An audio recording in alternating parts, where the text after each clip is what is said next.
And we are joined by Houston coach Dana Holgorsen. Cougars are 1-1 overall. Houston was in action this past Saturday against Prairie View A&M. Houston won the game 37-17. Up next, Houston faces Washington State on Friday. That will be at NRG Stadium in Houston in the Advocare, Texas kickoff. This game will be at 9:15 p.m. Eastern Time, 8:15 Central Time, will be televised on ESPN. And again, as we mentioned at the top of the call, Dalton Witherspoon, Houston's kicker, is the American Special Teams Player of the Week. Coach, thank you for joining us on the call today. If you just take a minute to tie up the win against Prairie View, and we expect to see in another short week as you face Washington State Friday down the road at NRG. Just, was glad to get the first win under our belt. Goals to win, and we did. So we'll take that and move on. Still, got a ton of things to work on. We made some improvements from week 1 to week 2, but not nearly as many as we need to make to be able to beat Washington State here this Friday night. Going to be a huge challenge for us. They're a great team, well coached. Expect to win, play with great effort. Been doing the same thing there for about 8 years now. So we're going to have to take what we did on Saturday night, and after an off day yesterday, get back to work tonight, make a whole bunch of corrections, and then install as well. Can't make the excuse that a short week's going to hold us back. We got to get out there and work on a whole bunch of things and try to get better to put us in position to be able to look good on Friday night. We'll take questions for Coach Dana Holgorsen, please. Star 1 on your telephone keypad will put you in the queue, then the operator will introduce you. And we'll go to Vince Grippi with The Athletic. Hi, Coach. With all the years you spent coaching with Coach Leach, that's a lot of coaches, over the years, almost a decade of that, can you tell me what the most important thing you learned from Mike was, whether it was on-field, off-field, how to deal with players, media? What do you think is the biggest lesson you took out of those years with Mike? Yeah, it's been a lot of years. This goes back to 90, back, his first coaching job at Iowa Wesleyan, back when he wore sweatpants and sweatshirts to work every single day with messy hair and, all that stuff. Obviously, that was back in my playing days, and then, coached with him for 3 years at Valdosta State and then 8 years at Texas Tech as well. So obviously known him for a long time. Just one of the smartest guys that I know.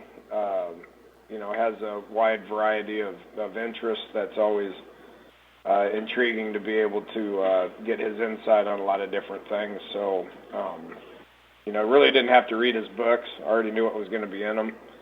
But just the overall, being able to keep your focus on coaching. There's so many coaches that go into this stuff and and just become CEOs and don't really pay attention to the X's and O's aspects of it. The thing that I've always admired about him and tried to emulate a lot of that as well is you got into this profession to be a ball coach, so keep being a ball coach. And his attention to detail when it comes to the offensive side of the ball is obviously pretty impressive. Thank you very much. And do we have other questions for Coach Holgorsen, please? Star 1 on your telephone keypad, please.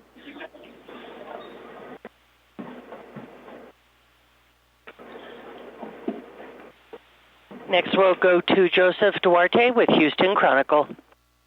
Hey, Dana.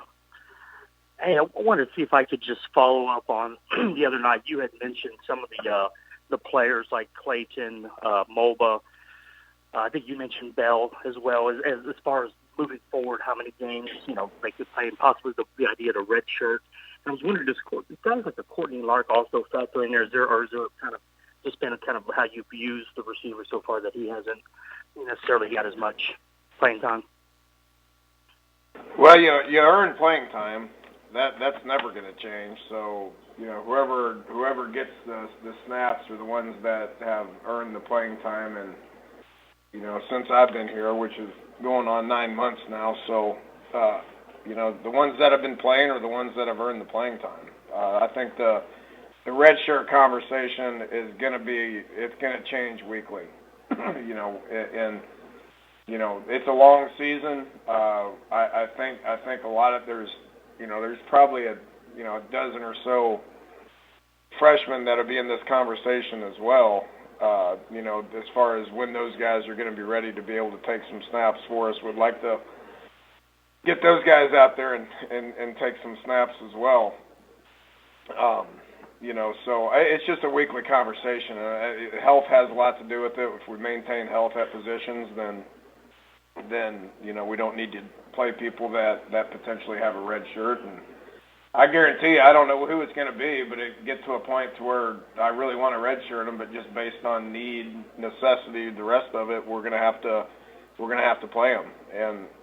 But trying to do right by the kid, if we can save a year and be smart about how many snaps they get, then that's clearly what we're going to try to do. That's how you build a program, and that's how you develop players. Gotcha. Thank you. Take one more final swipe for questions for Coach Holgorsen, please. *1 on your telephone keypad.